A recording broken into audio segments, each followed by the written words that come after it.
당신은 지금 어디로 가십니까? 매일 아침 일어나 일터로 나가시나요? 수많은 사람들 속에서 하루를 버티고 계신가요? 우리는 참으로 바쁘게 살아가고 있습니다. 왜 사는지, 무엇 때문에 사는지, 어떻게 살아야 하는지에 대한 물음은 이미 사치가 된 지 오래입니다. 그런 당신에게 보여드리고 싶은 곳이 있습니다. 자연의 이치를 닮은 곳, 느리면서도 적당히 불편한 그곳, 그곳으로 모시고자 합니다.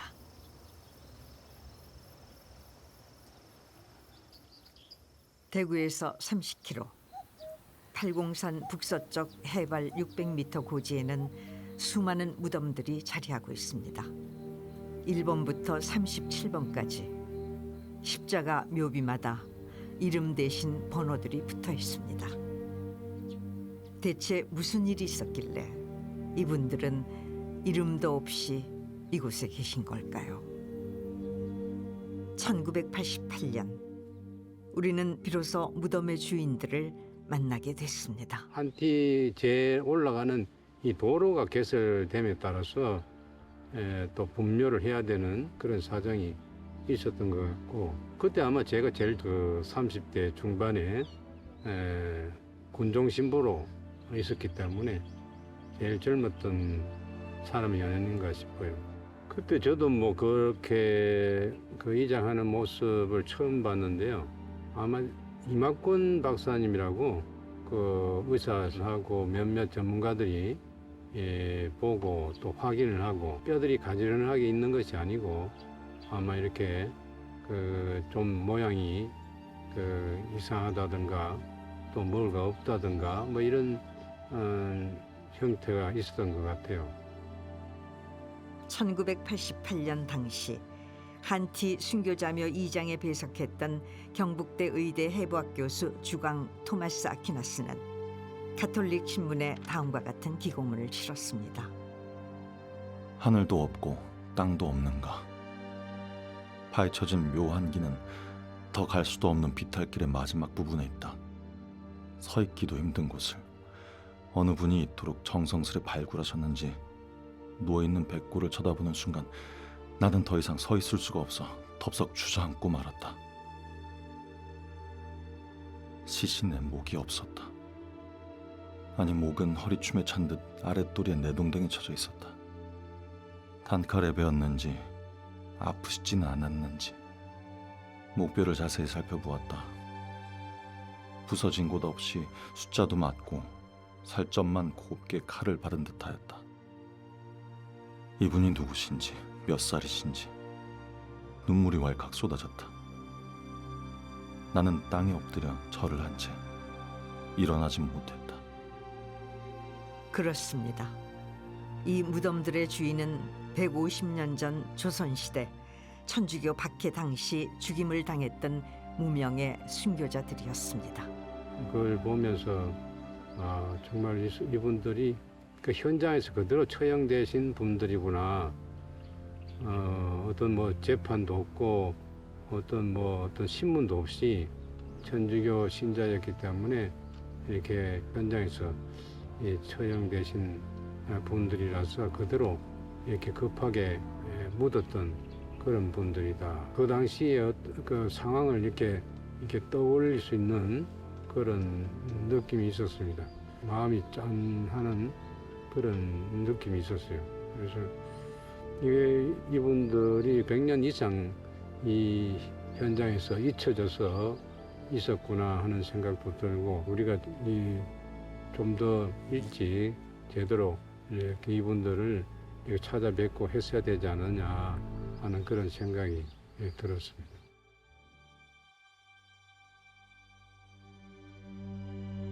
조선시대 1791년부터 100여 년간 천주교인에 대한 무자비한 박해가 있었습니다. 모든 사람은 평등하다는 천주의 가르침과 조상에 대한 제사를 금지한 것이 가장 큰 이유였습니다.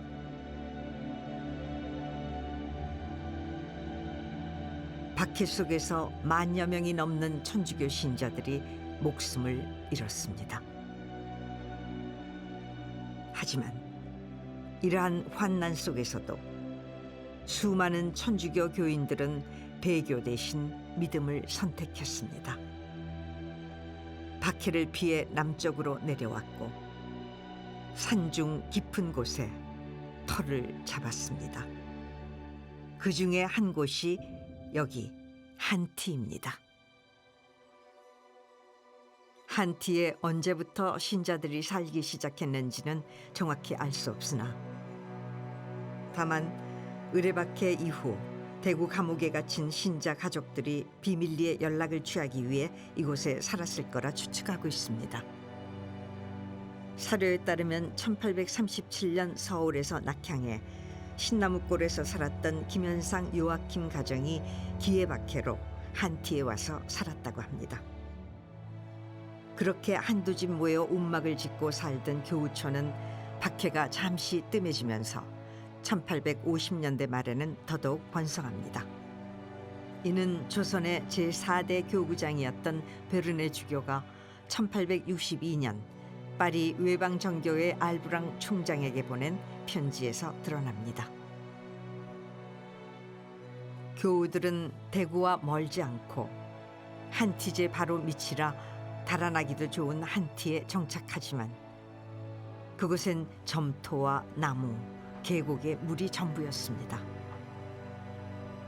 이것으로 만들 수 있는 것은 옹기와 사기, 숯뿐이었죠. 그래서 교우촌 신자들은 다 함께 가마를 만들고 옹기와 사기, 숯을 구워내었고 밤이면 몰래 산을 내려와 주변 장터에 내다 팔며 살았습니다. 그들이 사람들의 이목을 피해 다녔던 한티 주변의 산길은 신앙의 길이었습니다. 지금도 한티 곳곳에는 천주에 대한 믿음 속에서 생계를 유지하던 그들의 역사가 남겨져 있습니다. 1868년 무진년, 뻐국새 울고 하얀 개망초들이 지던 어느 날 한티 교우촌에도 박해의 피바람이 몰아쳤습니다. 동이 트자마자 들이닥친 경포교와 칠곡도호부의 병사들은 배교를 거부하고 신앙을 증거했던 한티의 신자들을 무참히 도륙했습니다. 이때 순교한 신자는 40여 명이었습니다. 병사들이 물러가고 난 뒤 살아남은 신자들이 한티로 돌아와 시신들을 수습했습니다. 너무 많이 썩어서 옮길 수조차 없어 그 자리에 그대로 매장했다고 합니다. 돌더미에 묻기도 하고 밭에 묻기도 했으며 산등성이는 물론 여러 명을 합장하기도 했습니다.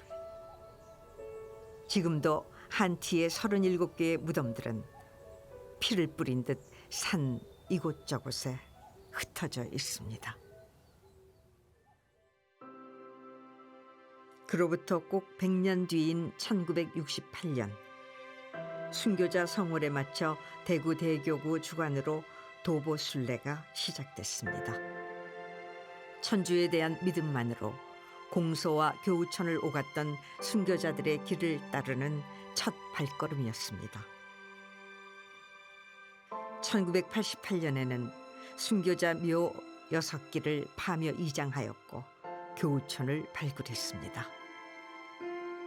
1991년 한티 피정의 집 개관으로 순례자들의 발걸음은 잦아졌습니다. 그 발걸음들이 걸음이 되어 2016년 칠곡군에서 낙동강 가실성당부터 한티 순교성지까지 한티 가는 길을 개통했습니다. 지금 우리가 그 길 위에 있습니다. 그들은 때로 아팠고 울었고 기뻤고 때론 삶과 죽음의 길목에서 마구 달렸습니다. 삶에 지친 분들이라면 한 번쯤 이 길을 걸었으면 좋겠습니다. 자신을 돌아보고 비우고 뉘우치고 용서하고 사랑하는 마음이 우리 안에 채워지기를 바랍니다. 그대 어디로 가는가?